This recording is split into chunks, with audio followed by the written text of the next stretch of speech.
Good morning to all. Welcome back to 7th Standard Social online class. Students, today we are going to study a new lesson in Civics, Unit 1, State Government. Who is the Chief Minister of Tamil Nadu? Yes, Mr. M.K. Stalin.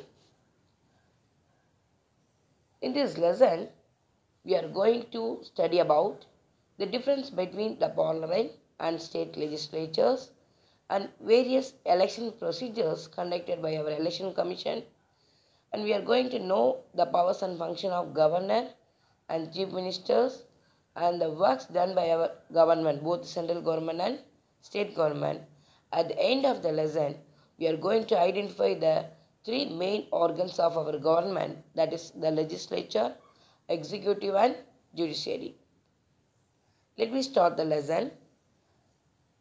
There is a conversation in a class between the teacher and the student. The teacher, he informed about the school new building inauguration. At that time, one boy asked who will be the chief guest for the function. The teacher told they invited MLA as the chief guest for the opening ceremony. Now the student asked who is the MLA. Now the teacher began to explain about the MLAs and Legislative Assembly in detail. MLAs are representative of the people. MLAs are representative of the people, the leader of the people. He is one among us. He is the member of Legislative Assembly. The member of Legislative Assembly short form is MLA. M means member, L means member of legislative, A means assembly. So MLAs are members of legislative assembly. Now the student asks, what is legislative assembly? Now the teacher, he explained about by showing the picture of Fort St. George. It is in Chennai. This is the legislative assembly session, and this building now it is in Chennai. First English fortress in India. It is a fort. It was built by the British. The fort currently acted as houses of Tamil Nadu Legislative Assembly and Secretariat of Tamil Nadu. Note this one. This is Fort St. George. It is our Legislative Assembly and Secretariat of Tamil Nadu. Legislative Assembly has a lower house where all the MLAs meet to discuss various matters related to the welfare of the state. So in this house, in this Legislative Assembly, all MLAs, they sit together and they are going to discuss about the problems and welfare measures of the people. Who will be there in that Legislative Assembly? India has a separate system of administration for both union and state and union territories. Do you know how many states and union territories?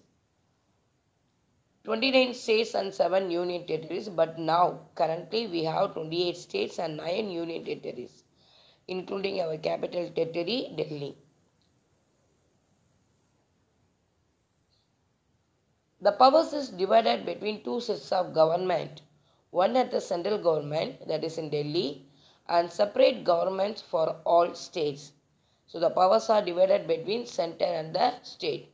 This is we call federal system. Note this one. What is mean federal system? The powers are divided between central government and all the state government. India has a parliamentary system of government. Our India is a parliamentary democratic republic where the President of India is the head of the Indian Union. Note this one. Who is the head of the Indian Union? Our President. And he is helped by the Prime Ministers and all the ministers. And they are responsible for smooth running of our government. This is called central government. You see this picture. This is our parliament. All MPs and Prime Ministers are sitting here, and they are going to discuss about the problems and various welfare measures for the whole nation. This is we call central government.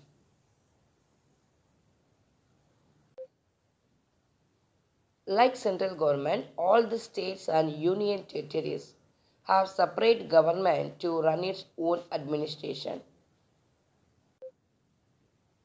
The state government is run by governor, chief ministers, and all ministers constitute the government. Governor is the head of the state government and he is helped by the chief ministers and all ministers. The members of parliament is called MP, members of parliament, whereas the members of legislative assembly is called MLA. Both the central and state government, they work according to our constitution.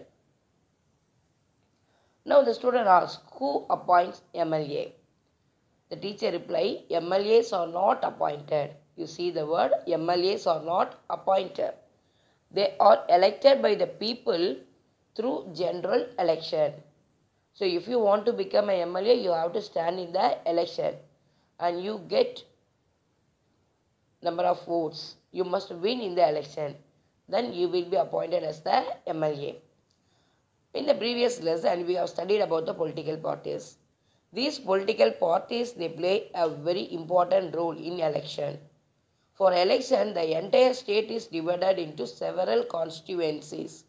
Note this one, for election purpose, the entire state is divided into number of division. The divisions we call constituency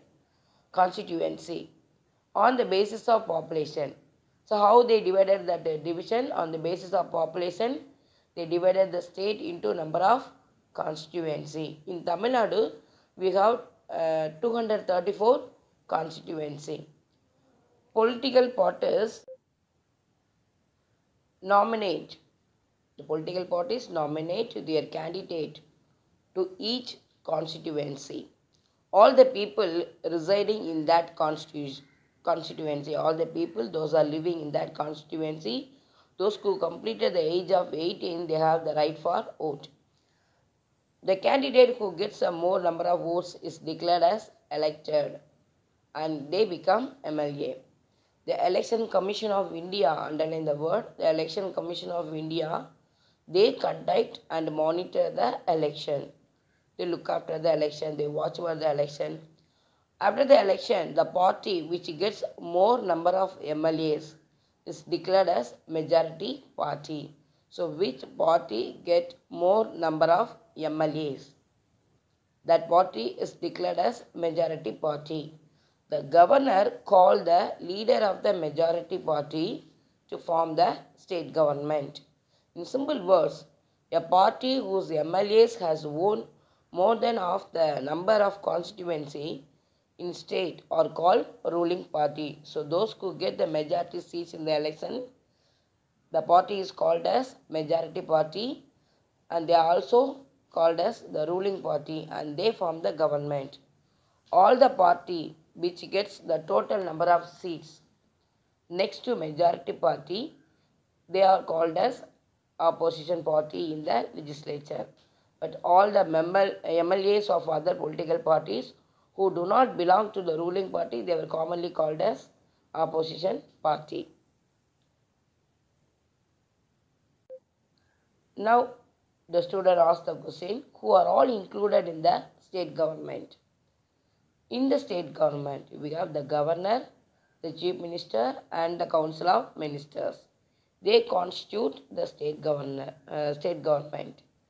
The governor is appointed by the President of India. Note this one, important one word question. The governor is not elected. He is appointed by the President of India for the period of 5 years. The leader of the majority party is appointed as a chief minister by the governor. This is also important one word question. Governor is appointed by President. The leader of the majority party is appointed as the chief minister by the governor. The chief minister in consultation with the governor constitute a cabinet which include members of his party as ministers. So the cabinet ministers and other ministers also appointed by the governor. in consult with the Chief Minister. Their office is 5 years. The term of office is 5 years. Now the student asks another question. What are the qualifications to need to become the governor or chief ministers?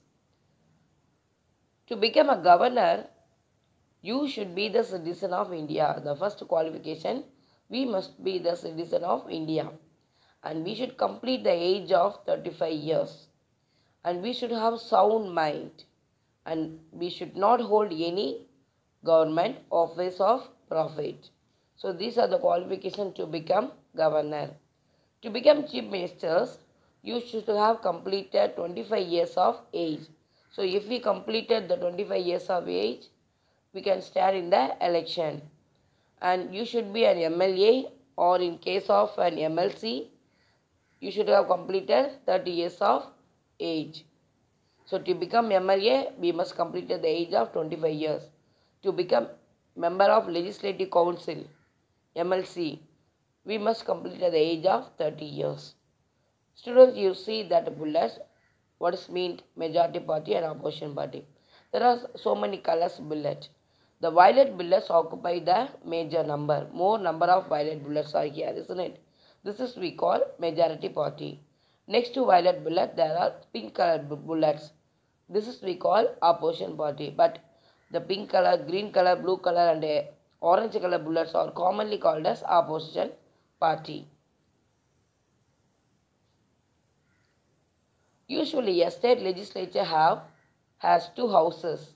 One is upper house and another one is lower house. So this is we call bicameral legislature. The upper house is called Legislative Council. The member of the upper house are called MLC, member of Legislative Council. And they are not elected directly by the people. The lower house is called Legislative Assembly, that is MLA. The MLAs are directly elected by the people. In India, some states have two houses in their state legislature, but in Tamil Nadu, we have only the lower house, that is Legislative Assembly only we have. This is we call unicameral legislature. Now we will see the powers and function of governor and chief minister.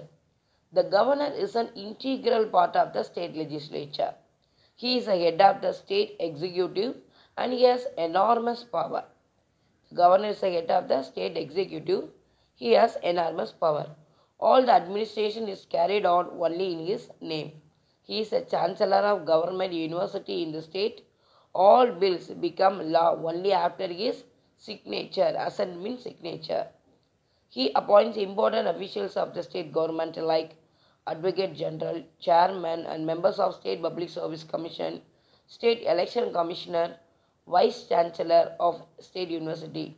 So these are the important posts in state government. These posts are appointed by the governor only. Next, the chief minister is the real executive head of the state administration. He allocates the portfolio. Portfolio means department. He distributes the various departments to the ministers. The Council of Ministers are collectively responsible to the state legislature. All the ministers work as a team. The chief ministers and the cabinet ministers and Council of Ministers, they work as a team under the head of chief minister. The chief ministers, he formulate programs and he introduces policies for the welfare of the people of the state. The Council of Ministers is collectively responsible to Legislative Assembly of the state. And there are three main organs of the government for smooth running of the work. The three organs are called legislative, executive and judiciary. Legislative or law-making body. The laws are executed by the executive organ. Those are violating law, they were punished by judiciary, that is our court. The legislative branches make law, the executive branch enforce the law and judiciary interpret the laws. So judiciary is nothing but the courts. The high courts are the highest judicial organ at the state level. It is an important body. As per the constitution, there shall be a high court in each state. The state high court consists of a chief justice and other judges. The number of judges in the High Court is not uniform and fixed. The President has the power to appoint the Chief Justice and other judges, and they hold the office until he completes the age of 62 years. Apart from High Court, there are District Court and Tribunal. They ensure justice to the people without any bias, without any partiality. Apart from this, family courts are established to settle the problem relating to marriages and family affairs. And there is one more court, that is Lok Adalat. Lok means people, Adalat means court. People court. They also have been established by the government of India to settle the problem through conciliation and compromise. So students, we have completed the first lesson in Civics Unit 1, that is state government. Today we have studied about the state government and the powers and function of the governor, chief ministers, and what is meant members of legislative assembly, all that things. Let me see the point. India is divided into 29 states. Now currently 28 states and 9 union territories. Each state has a legislative assembly. State executive comprise the governor, chief minister and council of ministers. Who is the head of the state government? Yes, governor, and he is appointed by president for the period of 5 years. He is an integral part of the state legislature. But the real head is the chief minister. He is the leader of the majority party and he is appointed by the governor. Chief minister and council of ministers are collectively responsible to state legislature. The high courts are the highest judicial organ at the state level. State high courts have jurisdictions over the whole state. Students, today I will give 1 word and 2 marks and detail. You copy the 2 marks and detail in your classwork note and study well. Thank you.